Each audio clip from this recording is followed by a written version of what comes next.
I downloaded Tinder this week. I've been married for 10 years, so before I got married, there was no online dating, but I know so many people that are struggling with dating, so I was like, let me go online. I had a profile, I made my profile, Tyler Sturban. I put a picture up, I was like, I'm gonna see if I don't know, like let me just see what happens. So I download Tinder. And I put at the so you make your profile, you put your picture in there, and then it's like my profile, my about me, right? So I put man of God, called, highly favored, anointed. I start putting all this stuff, right? Just the worst. And so then, and I put, just so I could see from a man's point of view and a woman's point of view, I put, I'm interested in everybody to see what they look like. That's Nashville pastor Tyler Sturban. And he went on Tinder because he wanted a little bit of an experiment is what Tyler wanted to do. You know what? He said he put all the worst things in there, godly, all that stuff. And he even said, I'm interested in men and women, but just to get all the matches. That's simply to get all the matches for this scientific experiment that he also preached in front of his church. But hang on one second, because there's more. Come on, bro, Tyler, you don't dress like that at home. This is an act. That stupid ass hat on top of your head like that while you go into church. I'm a cool pastor. I don't wear suits. That's cool. I understand that. I actually enjoy it. I don't like wearing suits either. But let's calm down. Just be who you are, Tyler. And that's just my speculation. Maybe he does. I'm willing to be wrong about that. Just a side note. But then my speculation here, also producer Emily, maybe wifey found your Tinder account and said, what the hell is this? So he had a quick sermon to clean things up. Here's more of that sermon when he decided to go ahead and roast all those matches that he sought out. Then he got mad about it and told his people. Let's watch. So then I make my profile and then I start seeing people, it suggests people. And so I'm just gonna read some people off and I'm gonna tell you immediately, right off Tinder, right off their profile, if I'm interested, right? There's this guy named Andrew. He's got a dog in his profile picture. He looks nice. He's a TA lead, he lives near me, he's 28 years old, he's interested in coffee, mental health, he's a non-smoker. Not one thing talked about what he's called to do. Okay, that's next, swipe. I found this girl named Tara, she's 26. She tells me her she's INTJ, she's a grad student. She's interested in aquariums, traveling, language, tea, K-pop. I kind of like K-pop, but nothing about purpose, nothing about calling, nothing about Jesus at all. That's easy. Eventually, I don't need somebody that likes The Office. That doesn't mean we're compatible in our personality. I need to see your purpose because your personality changes, right? Your looks will change, but your purpose, the thing God called you to, never will. I'm not interested in anything other than your purpose. I need to know you know why you're on this earth. I guess it's a good thing to look forward to there, Tyler. What's your purpose? Your personality changes, your looks change, but your purpose does not. You know, once people have this belief system or religious system within their godly purpose, that never changes, right? People never start in the church and switch, or start not in the church and then convert.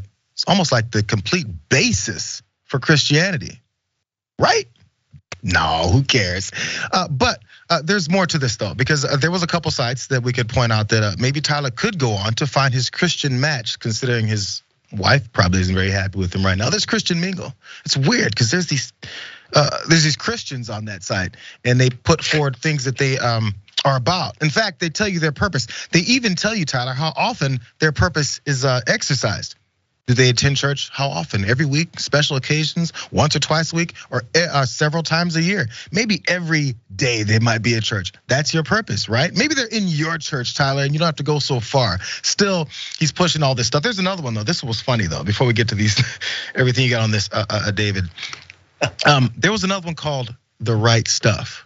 It wasn't necessarily Christian, but maybe you could lean towards some of those Christians since they're all over the right side of the political aisle. In case you guys forgot, let's watch a little bit of that. Hey guys, I'm Ryan. I've got to tell you about something I am so excited to announce. A dating app for all of us conservatives. It's called The Right Stuff, and it's launching this September. What I love most about it is that it's invite only, so not just anyone can join.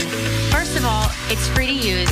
And And for my ladies, you'll never have to pay because we all get premium subscriptions for simply inviting a couple friends. Gentlemen, if you want access to premium, that's on you. And by the way, those are the only two options, ladies and gentlemen. The Right Stuff is all about getting into the right dating pool with people who share the same values and beliefs as you. You'll start off by building your perfect profile. No pronouns necessary. We want you to put your best foot forward, which includes your favorite photos of yourself doing what you love or being with the people you love. Our prompts give you the opportunity to let people know various sides of you. So remember, be authentic and creative. We're sorry that you've had to endure years of bad dates and wasted time with people that don't see the world our way, the right way. There's so many of them, David. He can go to Right Stuff. He can go to Christian Mingle. He went to Tinder. Well, I just wonder if people who sign up for the Right Stuff, does everybody get that high pro glow, the light over the head, so that when you create your profile, you're literally like effervescent. I mean, so there's that. And then, Jayar, I was thinking that, I'm not shocked to discover that Tinder does not have a lot of, Christian theology discussions on it. And I'm glad that there are websites where people can get that. But I also sort of think that maybe this particular pastor, if he really wants to have dating success, he should go to the Smurfette and Smurf dating site, because I think I finally figured out, my friends and I used to joke, if Papa Smurf ever had a bastard stepchild, what would he look like? And I think now we know the answer. It is this pastor with the beanie and the cute little beard, and he's kind of small and his sort of squeaky voice, and he's been discovered. It's excitement, bro. I didn't even notice the Papa Smurf head. I was like, where is he going? There's a Smurf in there somewhere. I see it now. Yeah, no, listen, this guy, I get it. There's the thing, when it comes to pastors and they're coming with their sermons, they have to come with something new, something innovative, something else to get the attention of their folks so they can pay, right? And I think this was something that probably got caught up in both levels of his research and also his attempt to try and convert folks, or at least get people to think about how their purpose needs to be so strong. Bro, calm down. People can go on apps for what they want. It's okay. And if you want to go on Tinder, go on Tinder. And if you want to, if you want to put forward, what you stand for, and I think this guy seems to be struggling with his sexuality, and that's a whole other issue. But most people, I think, even on some of these dating sites, you meet somebody, you find out if you're sort of a match, and then maybe on the first or the second date, that's where you start to explore things like, your political beliefs, your religious beliefs, your sexual beliefs, your, how do you feel about God? It doesn't. I don't know anybody who puts that stuff right out there on their profile, and if they do, they're some kind of weirdo. They're not going to get any swipes anyway. Has to be the first thing you say. You can't talk about how you like to ski. No, right? None of that stuff.